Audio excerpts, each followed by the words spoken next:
Buenos días a los presentes y a quienes participan de esta conversación desde la sede de Santiago.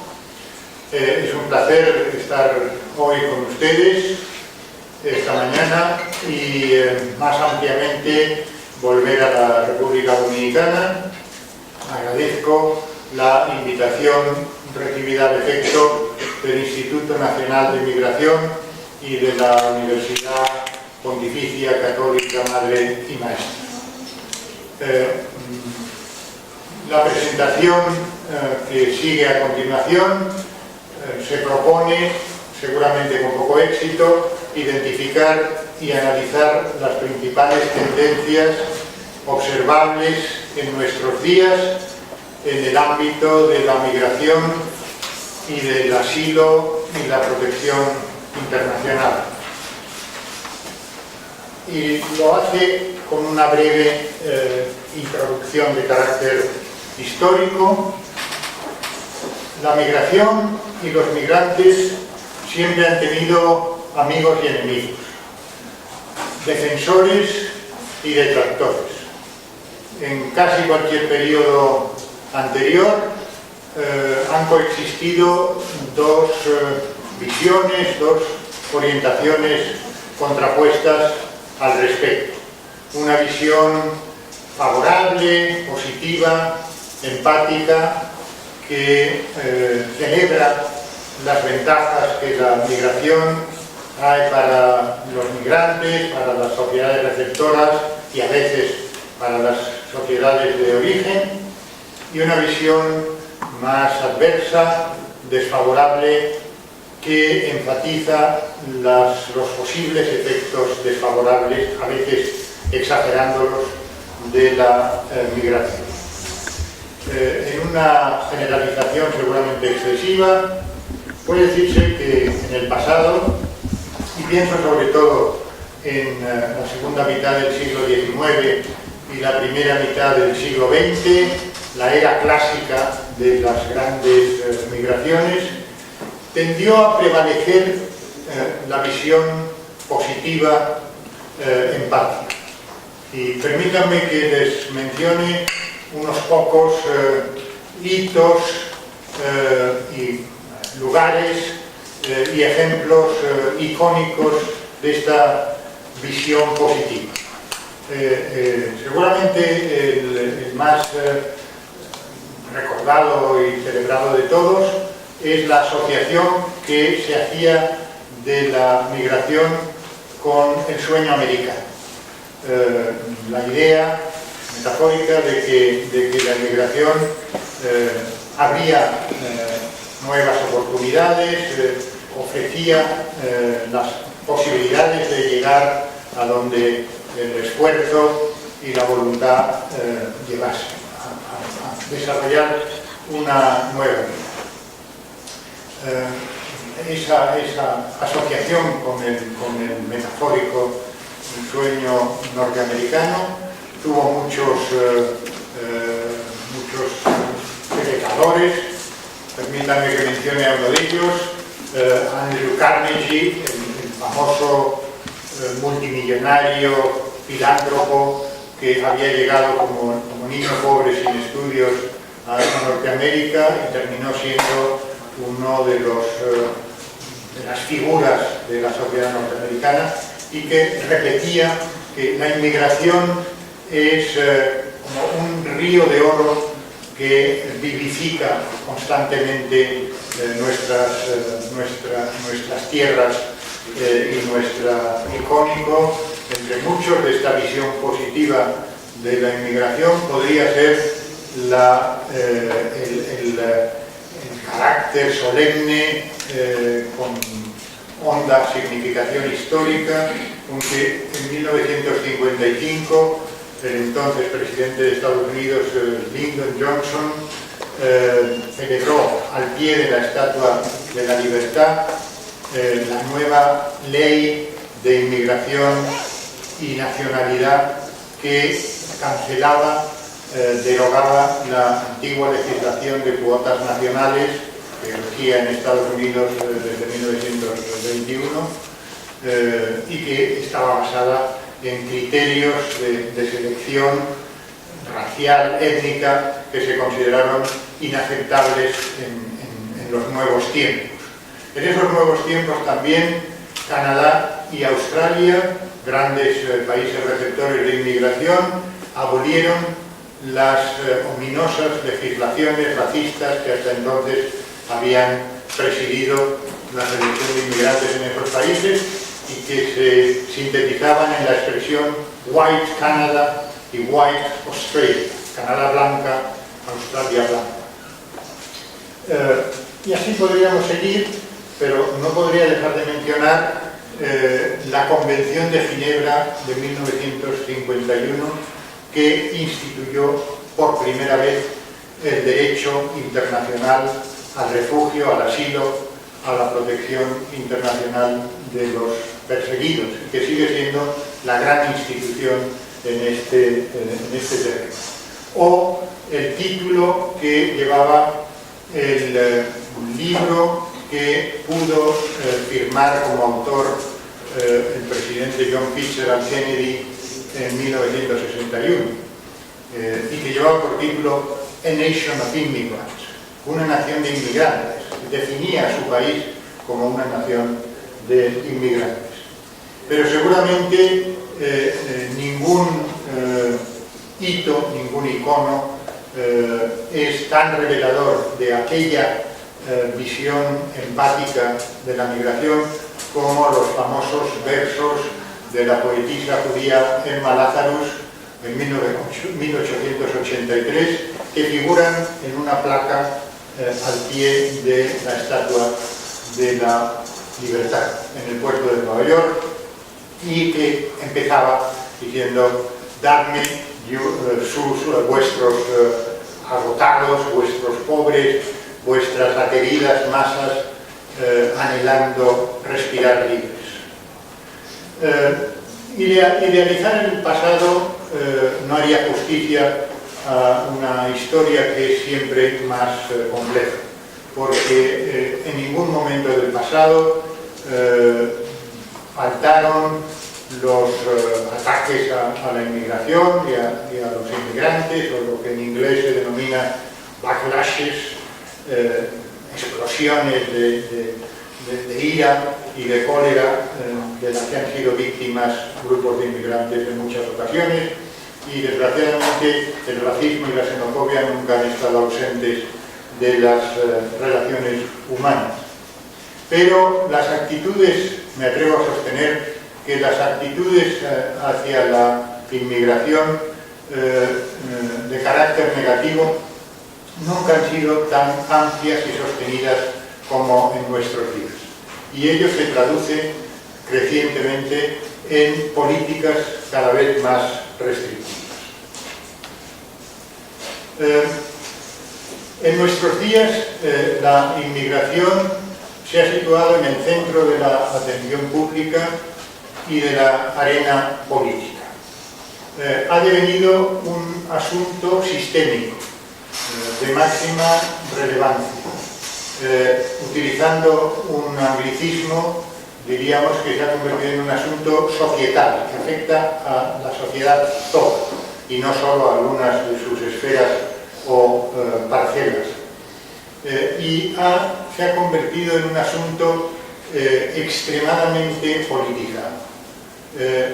Parece, podríamos decir, una hiperpolitización en gran medida espuria, que se nutre de argumentos falaces, de posverdades, diríamos.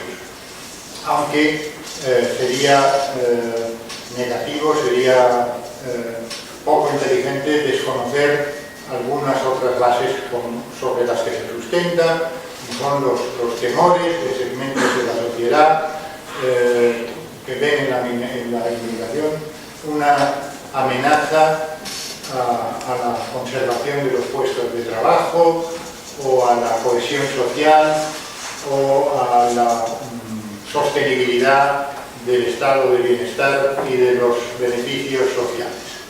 Pero asistimos desde hace muchos años a un ascenso del nativismo, de la xenofobia, de las pulsiones excluyentes de los otros, del otro.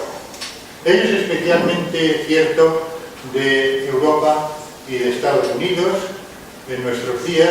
Por cierto, dos de los principales destinos de la migración internacional, que dan cuenta de más de la mitad del total de la migración internacional en el planeta. Pero no solo de esos dos grandes destinos, como veremos después. Y este estado de crispación se ha agudizado desde el 11 de septiembre, de 2001, los atentados a las Torres Gemelas y demás, que dieron lugar a una creciente securitización de la inmigración, esto es, a la tendencia a ver algo, en este caso la inmigración, desde el punto de vista de la seguridad.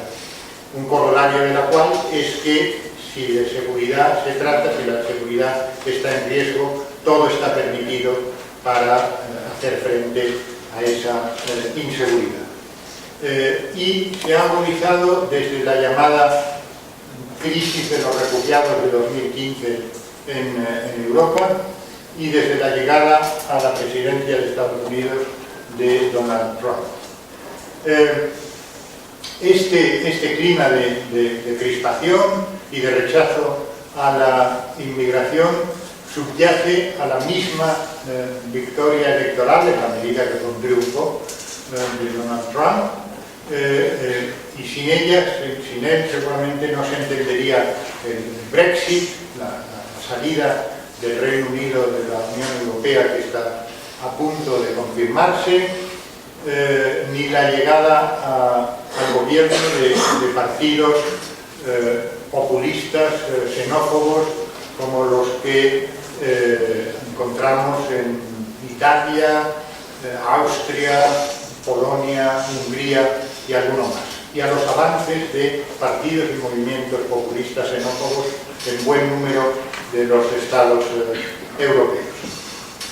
Por mencionar un ejemplo de esta orientación fuertemente negativa hacia la inmigración y del grado de politización que padece, permítanme que les cite una frase escuchada recientemente de Horst Seehofer, el ministro del Interior de Alemania, nada más y nada menos, y líder de la CSU, el partido que gobierna en coalición en Alemania con Angela Merkel, que en una entrevista hace unos pocos días decía, nada más y nada menos, decía: la cuestión migratoria es la madre de todos los problemas políticos del país.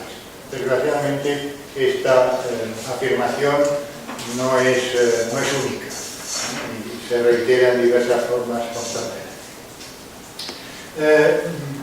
Permítanme que intente identificar algunas de las más destacadas, influyentes y relativamente novedosas tendencias actuales observables en el panorama global de la migración y el asilo. La primera es un notable endurecimiento de las políticas dirigidas a combatir la inmigración irregular, frecuentemente denominada ilegal, que desde hace mucho constituye el primer objeto del rechazo de la inmigración. Es comprensible que los estados se preocupen por la inmigración irregular, traten de reducirla, pero llama la atención la extraordinaria dureza, rayana en la inhumanidad, con la que algunos gobiernos la combaten en nuestros días. Y ello marca un claro contraste con el pasado. Siempre ha habido inmigración irregular, pero hasta hace no mucho, en general era tolerada, tratada con relativa indiferencia. Por poner un ejemplo del pasado, en 1864 el Congreso de Estados Unidos debatió acerca de la inmigración irregular, fundamentalmente de mexicanos en los estados del sur de Estados Unidos, y tras el debate el estado de la orientación dominante fue definida como benign neglect, es decir, benigno descuido. Se reconocía que existía, pero más bien se manifestaba otra frase que se usó en esa sesión, una olímpica indiferencia hacia la inmigración irregular. Equivalente de ello era en Europa en los años 50, 60 y 70 la fácil y rápida legalización que esperaba a buena proporción de los migrantes que arribaban a los distintos países sin los necesarios documentos. En nuestros días, por el contrario, se tiende cada vez más a criminalizar la inmigración irregular. Eso es, se inserta en el Código Penal y se acusa a los inmigrantes irregulares de haber cometido delitos. Es el caso de Estados Unidos, pero también de Italia y de algunos otros países. Y los migrantes irregulares son objeto de graves vulneraciones de derechos humanos. En muchos países se observa en los últimos años, en los años muy recientes, un fuerte aumento de las deportaciones y se expresa una voluntad de incrementarlas aún más en el próximo futuro. Pero el furor contra la inmigración irregular no oculta sentimientos adversos hacia la inmigración en general. En bastantes países se intenta crecientemente reducir también la inmigración legal, las cifras de inmigración legal, especialmente las de baja cualificación. Y eso incluiría a Estados Unidos, a Francia, Reino Unido, Italia, Alemania y otros. Ello va acompañado de una creciente diferenciación entre la inmigración muy cualificada y la menos cualificada. La más cualificada, la de profesionales y técnicos, suele ser mejor recibida, más bienvenida, incluso podríamos decir que hay una fuerte competencia internacional por atraerse una cuota creciente de lo que se denomina talento.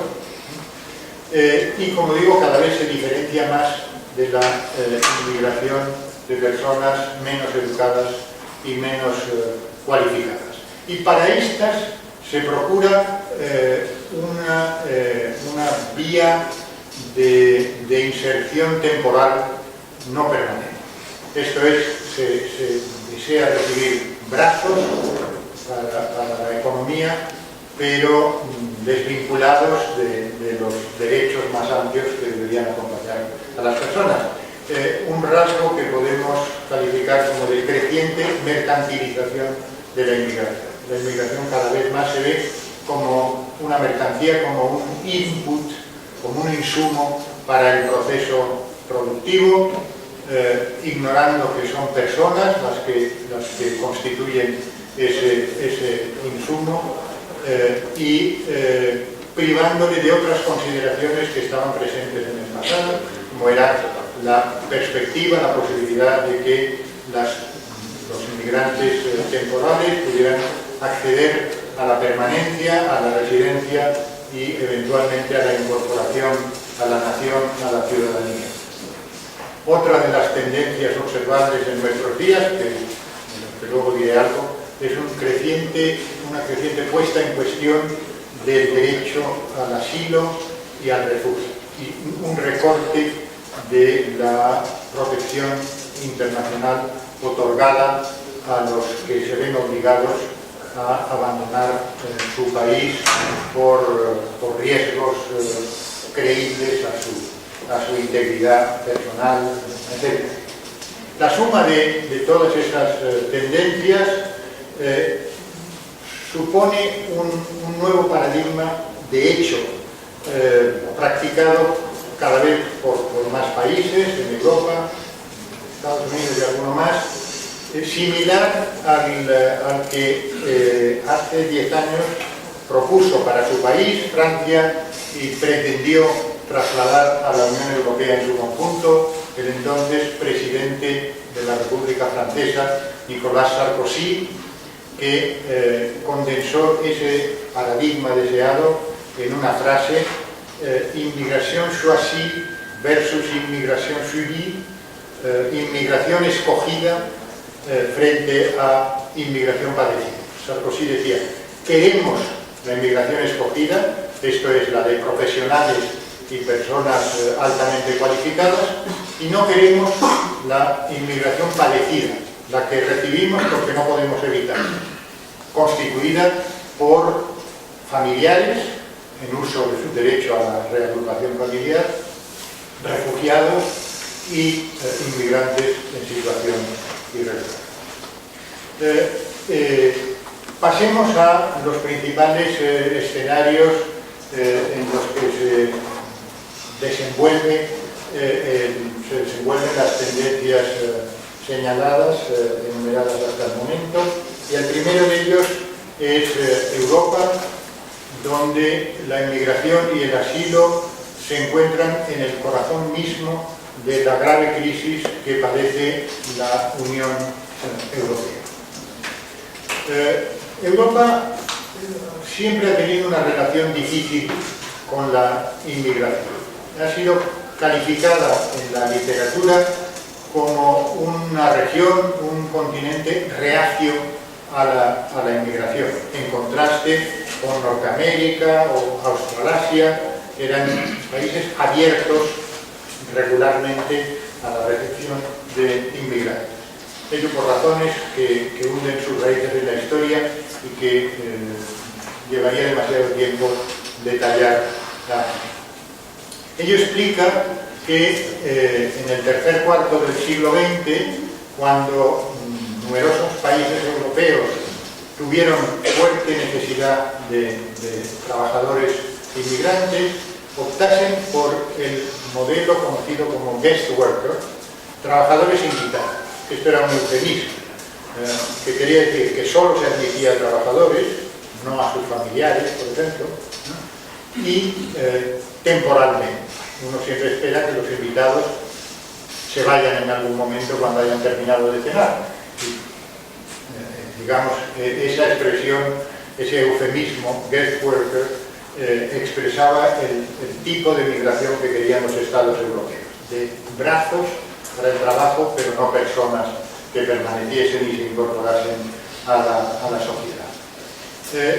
Cuando llegó la crisis de los años 70 y los invitados fueron invitados a volver a sus países, y la mayoría de ellos no lo hicieron y permanecieron, el modelo fracasó relativamente, mostró su fracaso y produjo un shock en las sociedades europeas. De repente se dieron cuenta que se habían convertido en lo que no querían ser, en países de inmigración, que tenían poblaciones inmigradas importantes, que además experimentaban dificultades notables por el desempleo, por problemas de descualificación, etc. El paradigma que siguió en los años 80 fue el cierre de fronteras a la inmigración y un nuevo paradigma que se denominaba inmigración cero. No queremos inmigrantes. Pero pronto se vio que sellar fronteras es difícil o imposible, entre otras razones porque muchas personas tenían títulos habilitantes, derechos que les permitían ingresar al país y permanecer en él en contra de la voluntad del mismo Estado. Derecho al refugio y al asilo y derecho a la reagrupación, a la reunificación familiar. Por ello, y por la continuada llegada de inmigrantes irregulares, esa inmigración cero nunca lo fue y constituyó un nuevo fracaso. A quienes se les prohibió entrar fue a los trabajadores. Y ello condujo a que en Europa, a finales del siglo XX, la inmigración fuese en gran medida vista como unwanted, no querida. La expresión al uso era needed but not wanted, necesitados los inmigrantes pero no queridos.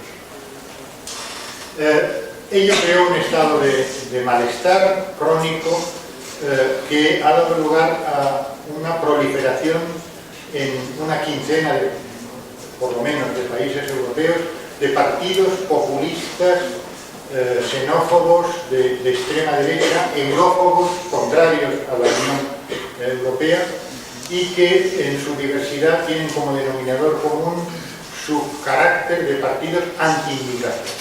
Si hay una reivindicación, una bandera en todos ellos, común a todos ellos, es el rechazo, el odio a la inmigración y el deseo de reducirla al máximo. Estos partidos y movimientos fomentan sentimientos adversos en sectores de la población, exageran y agudizan los temores preexistentes y capitalizan los sentimientos adversos a la inmigración, y ello les granjea apoyos sociales y electorales. Digamos que estos partidos en buena medida han secuestrado a la inmigración, a la cuestión migratoria, y la han convertido en una bandera, en un instrumento político al servicio de una causa, la causa del populismo, de la, como se llama ahora, democracia iliberal, democracia no liberal. Y desgraciadamente estos partidos y movimientos están influyendo cada vez más sobre otros partidos mayoritarios de gobierno que se supone que deberían estar exentos de ser inmunes a este virus populista. Este estado de cosas, esta deriva hacia posiciones crecientemente hostiles y adversos a la inmigración y al asilo, alcanzó su paroxismo en 2015 y se ha mantenido en estado de convulsión hasta ahora. En 2015 la Unión Europea experimentó una gravísima crisis, seguramente la más grave conocida desde su inicio. Ha sido denominada la crisis de los refugiados, pero esta es una denominación inadecuada. Los refugiados no son los responsables de la crisis, más bien son sus víctimas. Para ellos, lo que ocurrió en 2015 y ha seguido ocurriendo después, constituye una catástrofe humanitaria sin apenas precedentes. Ahí tienen las cifras de demanda de asilo cada año en la Unión Europea. En 2015 alcanzó la cifra de más de 1.300.000 personas, que duplicaba con creces a la peor de las crisis anteriores, en 1992, de las guerras de la antigua Yugoslavia. Pero, además de esa catástrofe, para la Unión Europea lo que ocurrió en 2015 fue una crisis existencial que pone en riesgo la propia supervivencia de la Unión Europea y que es en realidad una crisis múltiple, con varias esferas. Esa crisis se ha desarrollado y se está desarrollando en el mar Mediterráneo, y en el mismo se pueden distinguir, se acostumbra a distinguir tres espacios: el Mediterráneo central, que tiene su principal origen de cruces marítimos irregulares desde Libia y en menor medida desde Túnez, y principal destino Italia, el sur de Italia. El Mediterráneo oriental, con Turquía como principal puerto de partida, y las islas griegas como principal destino, punto de llegada, y el Mediterráneo occidental, que parte fundamentalmente de Marruecos y de estados en el África occidental, y cuyos rumbos se dirigen fundamentalmente a España y a las Islas Canarias. Y en esta crisis podríamos distinguir 4 momentos diferenciantes. Hasta 2014 el principal teatro de operaciones era el Mediterráneo central, de Libia a Italia, fundamentalmente. Los diré muy rápido, pues, para no consumir demasiado tiempo en este asunto. En esta gráfica pueden observar el fortísimo aumento de las llegadas a Grecia en los meses centrales de 2015. Esta fue la fase álgida de la crisis, la que produjo sus mayores impactos, y su inicio se situó en los crecientes cruces de centenares de miles de personas que huían de la guerra de Siria fundamentalmente y de otros focos de inestabilidad crónica en Oriente Medio, como Irak y Afganistán fundamentalmente, y que llegaban a Turquía y desde allí cruzaban por vía marítima a Grecia. Se trataba de una ruta marítima menos letal que la del Mediterráneo central, es decir, en principio causaba menos muertes porque la distancia era mucho más reducida, pero los cruces del 2015 fueron mucho más masivos.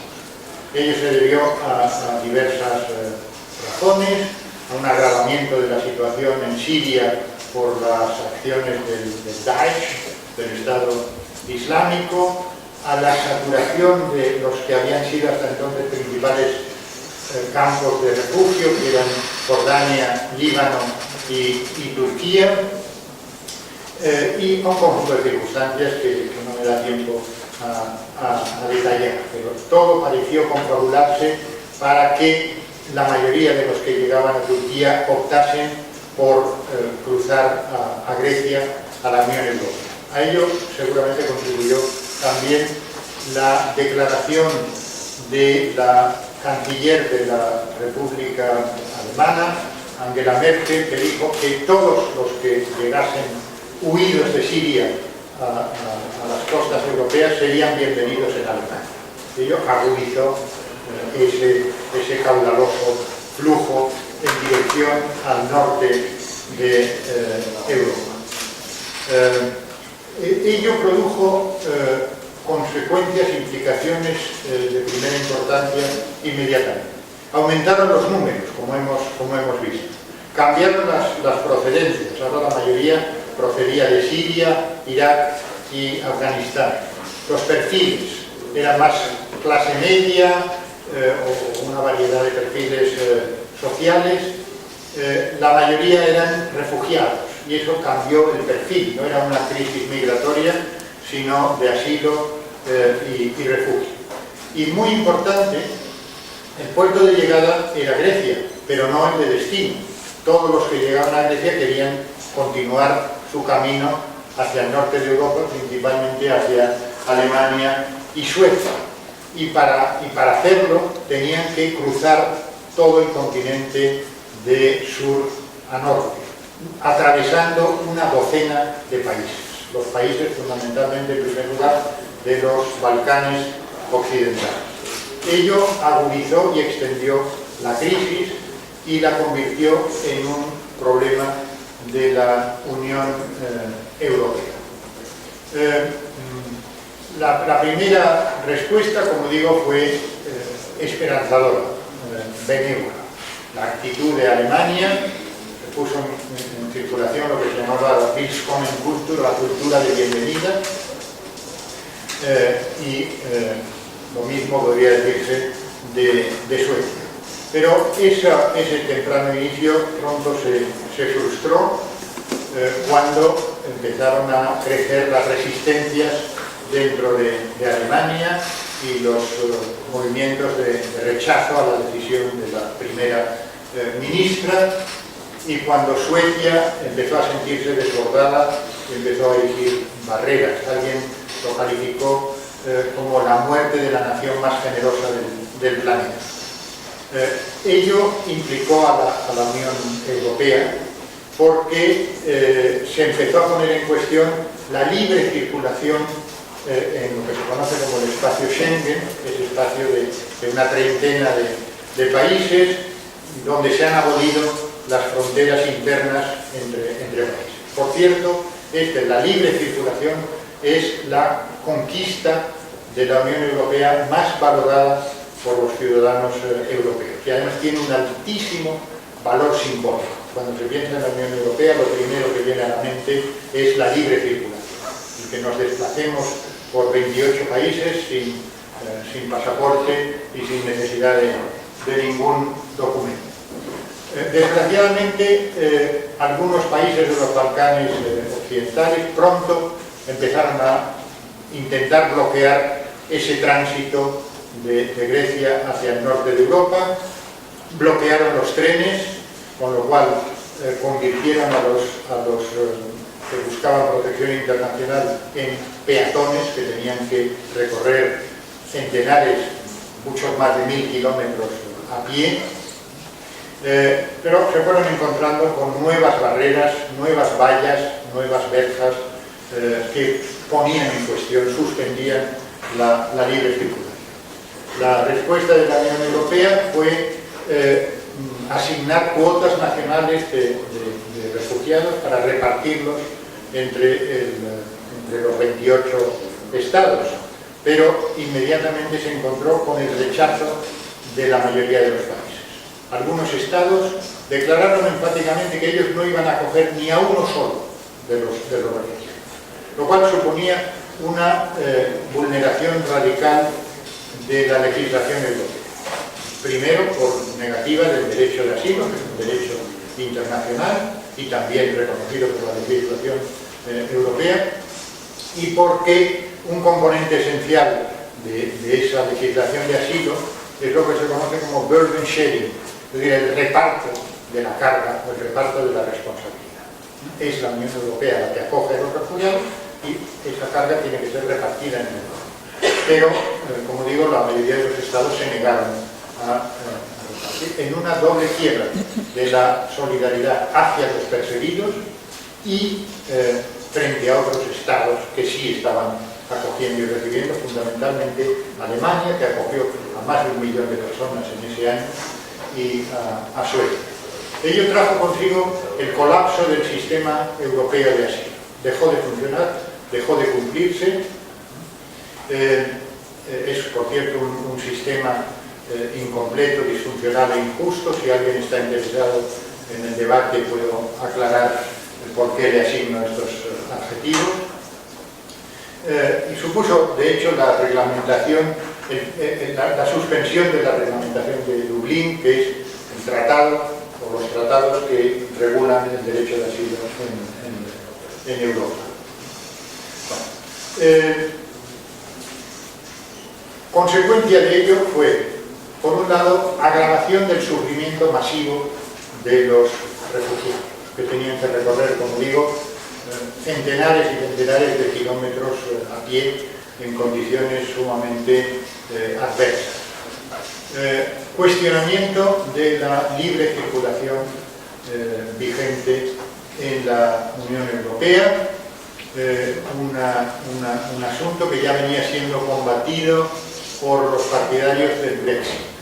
Si el Reino Unido o Gran Bretaña abandona la Unión Europea, como hará en marzo del próximo año, ello se debe ante todo a la negativa del Reino Unido a aceptar la libre circulación de personas y por tanto a su deseo de excluirse de ella. La crisis dejó también una desobediencia contumaz de estados frente a las instituciones europeas, de desobediencia, y ello erosionó la autoridad de las instituciones de la Unión, En ello destacó sobre todo lo que se conoce como el Grupo de Visegrado.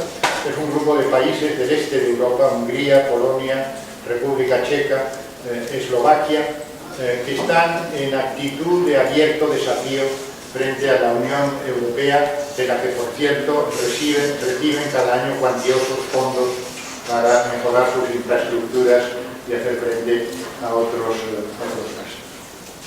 Bueno, paso por alto otros detalles de la crisis, de los diversos intentos de solución a la crisis que la Unión Europea ha ido poniendo en circulación sin éxito. Finalmente uno tuvo fortuna y fue lo que se conoce como la solución turca. Un acuerdo entre la Unión Europea y Turquía, el principal país receptor de refugiados de Asia Menor, de Oriente Próximo, y principal puerto de partida hacia las costas filipinas, de marzo de 2016. Fue un acuerdo duramente criticado desde el punto de vista jurídico, legal y desde el punto de vista político, incluso humanitario. No me detendré en los detalles por falta de tiempo, pero que ha resultado eficaz. Consiguió frenar, detener, reducir a la mínima expresión los cruces de Turquía hacia Grecia y después hacia el resto de Europa. Permanecen áreas de oscuridad jurídica, porque hay vulneración de normas de derecho internacional y de derecho europeo, pero hasta ahora se mantiene, aunque su continuidad no está asegurada, porque las relaciones diplomáticas, políticas entre la Unión Europea y Turquía dejan mucho que desear, son cada vez más encrespadas, cada vez más tensas, y ello podría eventualmente conducir a la supresión de ese acuerdo que, como digo, ha sido eficaz. Con ello, el foco de la atención volvió, como antes dije, al Mediterráneo central. Italia volvió a ser el principal teatro de operaciones, recibió de forma acumulada varios centenares de miles de refugiados. El gobierno italiano se desgañitaba exigiendo la cooperación del resto de los estados de la Unión Europea para repartir esa carga y que no permaneciese exclusivamente en Italia, pero se encontraba siempre con la negativa a aceptar ese reparto, lo cual iba crispando los ánimos dentro de Italia. Hasta que finalmente el año pasado Italia celebró un oscuro, tenebroso y misterioso pacto con Libia, un estado fallido, dominado por milicias que no pertenecen a ningún orden preestablecido. Y ese pacto, de nuevo, se ha revelado bastante eficaz y ha reducido considerablemente los flujos en el Mediterráneo central. En parte con consecuencia de las tensiones que el gobierno ha procedido a adoptar medidas durísimas para frenar las llegadas a Italia. Digamos que se ha propuesto eliminar esos cruces a toda costa, nunca mejor dicho, y a cualquier coste. Y ese coste se expresa muy frecuentemente en vidas humanas, porque ha procedido a cerrar los puertos. Los puertos italianos están cerrados a la llegada de refugiados que se convierten en náufragos, y muchas veces sus embarcaciones se hunden y los que viajaban en ellas se ahogan en el mar. Más aún, el gobierno italiano criminaliza a las organizaciones no gubernamentales que salvan vidas en el Mediterráneo. Viola la ley del mar, lo que se conoce como ley del mar, y es la obligación por derecho internacional que tienen todos los buques y todos los estados de socorrer a quien se encuentre en riesgo de naufragio en el mar. Como digo, criminaliza a organizaciones no gubernamentales que rescatan a pretendidos refugiados, a aspirantes a refugiados en el mar, lo cual aumenta la mortalidad ahí, y pretende devolver a todos los que intentan cruzar a Italia a Libia. Libia es el peor teatro de los horrores existentes seguramente en nuestros días, donde los migrantes son objeto de todo tipo de penalidades, llegando incluso a la venta de esclavos. Ha habido subastas de esclavos en Libia, donde se subastan. Ello ha llevado a un aumento de los cruces en el Mediterráneo occidental y a que España se convierta en el principal destino. Me salto detalles. Bueno, la crisis sigue abierta, la Unión Europea está profundamente dividida, incluso Alemania, dentro de poco va a haber unas elecciones regionales en Baviera y ello está poniendo en cuestión la estabilidad gubernamental y puede provocar la caída del gobierno de Angela Merkel. Y se consolida la tendencia a definir muy restrictivamente el asilo, a reducir la inmigración, recortar la reunificación familiar y limitar el acceso a beneficios sociales para los no nacionales. Esta es una tendencia alarmante.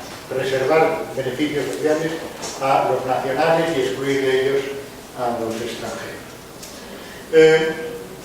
Pasemos rápidamente al segundo escenario, en el que no me extenderé porque estoy seguro de que ustedes lo conocen ampliamente, y es las vicisitudes que está experimentando la inmigración y el asilo en Estados Unidos en la era de Donald Trump. Puede decirse que la inmigración se encuentra bajo asedio en nuestros días.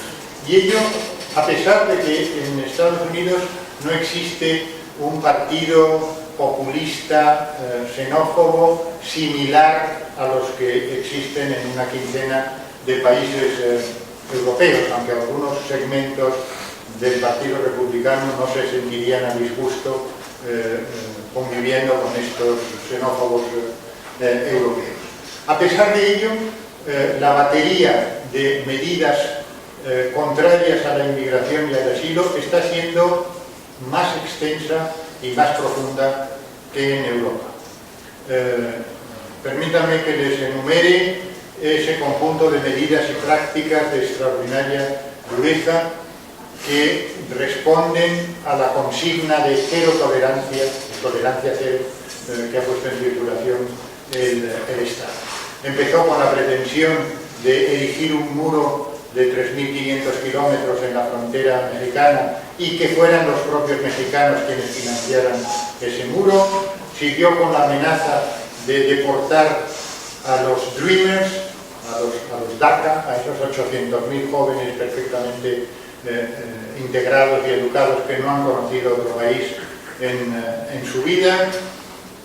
Siguió con la proscripción de entrada en el país de los ciudadanos de una serie de países árabes. Siguió con la criminalización de los inmigrantes irregulares y su detención y la separación de padres e hijos, que fue vista como una de las peores atrocidades que se están registrando en este terreno, y a ello se han añadido otras medidas. Esta auténtica ofensiva, este conjunto de medidas, ha sido calificada por una influyente publicación, The Economist, utilizando un término de la Constitución de Estados Unidos, como cruel and unusual. Saben ustedes que el argumento para prohibir la pena capital se basa en esta expresión, que constituye un castigo cruel e inhabitual. Bueno, pues esta denominación es usada, y un famoso estudioso, Alejandro Portes, ha definido ese conjunto de medidas como el fin de la compasión. Recuerden ahora los versos de Emma Lazarus y lo lejos que estamos de ello. A ello, y esto es un punto importante, hay que añadir el intento del gobierno actual de Estados Unidos de reducir a la mitad inmigración legal. Y el drástico recorte experimentado por las cifras de asilo.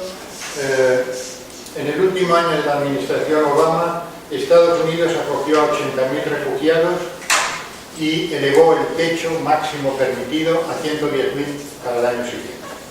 En el último año fiscal, la administración de Trump rebajó ese techo a 45.000 y en realidad acogió a la mitad de esa cifra. Para el año fiscal 2019 ese límite se ha reducido en un tercio, a 30.000. Es la cifra más baja desde el establecimiento del moderno sistema, del moderno programa de asilo establecido en 1980. Sumado al rechazo de la inmigración temporal, todo ello podría constituir un cambio de paradigma, el abandono de un modelo de inmigración que podríamos calificar de clásico y que con ligeras modificaciones había regido en Estados Unidos durante prácticamente 100 años. Hasta ahora he aludido a, y voy a acercarme al final para no abusar en exceso del tiempo, a dos de los principales componentes de lo que una cierta literatura denomina la zona de confort, con lo que se quería transmitir que se trata de países, de conjuntos de países en los que se respetan los derechos humanos, en los que rige el imperio de la ley y el debido proceso, y se reconocen derechos y obligaciones morales, y que está constituida fundamentalmente por lo que solemos calificar de países occidentales o países del norte global. Bueno, por cierto, la zona de confort cada vez es menos confortable para los inmigrantes. Uno de los componentes de esa zona de control, Australia, en los últimos años se ha convertido en uno de los países que desarrollan políticas más duras hacia la inmigración irregular y, sobre todo, hacia los demandantes de asilo. El gobierno australiano ha adoptado una política de extrema dureza, asegurando que ni uno solo de los que intenten llegar a Australia a solicitar asilo pondrá los pies en Australia. Por el contrario, serán deportados a dos campos de refugiados en países extranjeros. Uno es Nauru, un pequeño país insular de 11.000 habitantes, y otro Papúa Nueva Guinea, y más en particular lo que llaman Manus Island. Estos son auténticos campos de concentración, solo que administrados por empresas, por compañías privadas. Además, Australia está reduciendo también el número de inmigrantes admitidos cada año legalmente, aunque sigue siendo una cifra elevada, y registra un clima de opinión y un clima político crecientemente crispado hacia la inmigración. La principal excepción a las tendencias mencionadas hasta ahora es Canadá, que en buena medida nos ofrece o constituye el reverso de la medalla de su vecino del sur. Canadá mantiene estable el elevado volumen de entradas legales aceptadas cada año. En 2017 el asilo alcanzó su cifra máxima histórica y, por cierto, fue el único país que se solidarizó con la crisis europea del asilo y admitió una parte de los refugiados huidos de Siria. En líneas generales podemos decir que sigue siendo el país más amistoso o amigable hacia la inmigración, pero incluso Canadá no es inmune a esa tendencia a optar por la temporalidad, a poner en práctica un creciente número de programas de inmigración temporal frente a la inmigración permanente de la Green Card, equivalente de la Green Card y de la residencia estable desde el primer día, y no está libre de vientos populistas, sobre todo en algunas de las provincias del oeste. Y finalmente no hay que olvidar que tanto Canadá como Australia practican de hecho una cierta forma de inmigración escogida, porque su sistema de selección, el home system, selecciona a los migrantes. y tiende a escogerlos de niveles relativamente altos, más o menos altos, de educación y de cualificación profesional.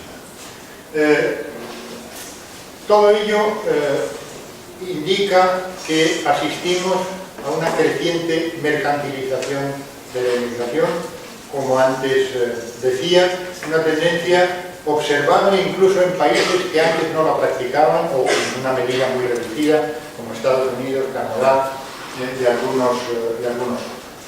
Cada vez más se arbitran figuras legales para atender necesidades de mano de obra, necesidades de fuerza de trabajo,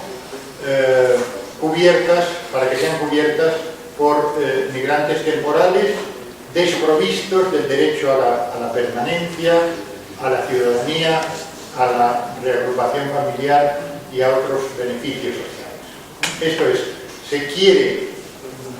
se desea recibir el concurso de brazos, pero mucho menos de personas dotadas de derechos reconocidos. Esta tendencia es vertiginosa y pasa bastante desapercibida en el caso de Estados Unidos, donde el número de trabajadores migrantes temporales en agricultura se ha triplicado desde 2007 y el número total de todo tipo de migrantes temporales en el último año fiscal superó los siguientes capítulos. Esta tendencia a la mercantilización de la inmigración está establecida desde tiempo inmemorial prácticamente en dos grandes regiones migratorias del mundo, otros dos principales destinos de la migración. El primero es la región del Golfo Pérsico, constituida por media docena de países ricos exportadores de petróleo, que son los que tienen las tasas de inmigración más altas del mundo. Baste decir que Qatar cuenta con 90% de extranjeros en su población, Emiratos Árabes Unidos 80 y tantos % de extranjeros en la población, y los otros estados del Consejo de Cooperación del Golfo tienen cifras también muy elevadas. Ahí rige lo que se conoce como el sistema kafala, que es un sistema de patrocinio en que un empleador acoge al inmigrante. En realidad lo que hace es privarle de su pasaporte para que no pueda circular e imponerle cargas de trabajo, por lo general exageradas. En fin, los expertos hablan de dictadura del contrato porque es el único lugar donde figuran algunos. Y hay otro reino tradicional de la migración temporal constituido por estados industrializados de Asia Oriental, importantes receptores de inmigración: Japón, Corea del Sur, Taiwán, Singapur, Hong Kong, donde también se opta exclusivamente o casi exclusivamente por la migración temporal, de 2-3 años de duración, constituyendo una fuerza de trabajo rotatoria. Unos se van, otros vienen, y lo que se consigue con ellos es que no se queden y que no adquieran derechos que puedan reclamar frente al Estado. Me acerco al final. Otro de los rasgos necesariamente mencionables en el panorama de nuestros días es la creciente necesidad de protección internacional en un contexto de crisis mundial del asilo.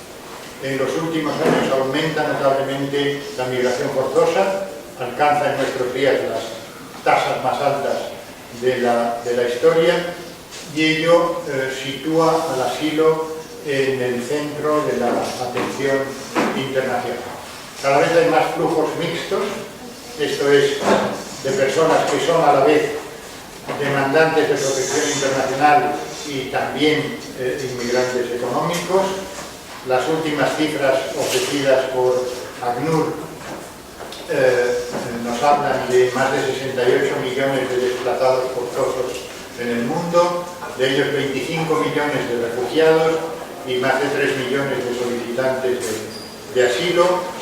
31 personas huyen de su país cada minuto, 84% de los refugiados están acogidos en países menos desarrollados, fundamentalmente en África y en Asia.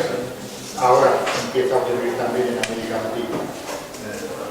Y asistimos a éxodos masivos que incrementan las necesidades de protección internacional. Es el caso de los del Triángulo Norte de Centroamérica, Guatemala, Honduras, El Salvador, de Haití, de Venezuela. Como en lugar de conclusión, con algunas consideraciones finales, vivimos malos tiempos, alguien hablaba malos tiempos para la ética, malos tiempos para la inmigración y el asilo, tendencias preocupantes que amenazan con consolidarse y con dar lugar a una nueva normalidad más desfavorable para los migrantes y para los demandantes de protección internacional, con lo que, volviendo al principio, podríamos decir que la visión negativa de la migración tiende a prevalecer, a imponerse. Pero afortunadamente decíamos al principio que la migración también tiene amigos, sobre todo en la sociedad civil y en organismos internacionales.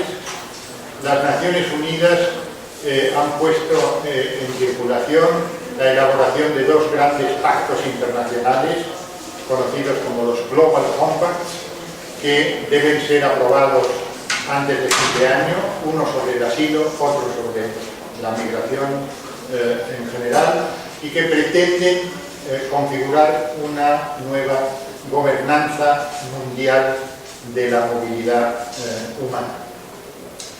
Son instrumentos encomiables que han movilizado a numerosos gobiernos y a partes de la sociedad civil, pero desgraciadamente podemos albergar un cierto escepticismo acerca de su eficacia, en parte por la suerte que han ocurrido otros intentos de establecer una gobernanza global en el pasado, y por la falta de voluntad de muchos estados receptores.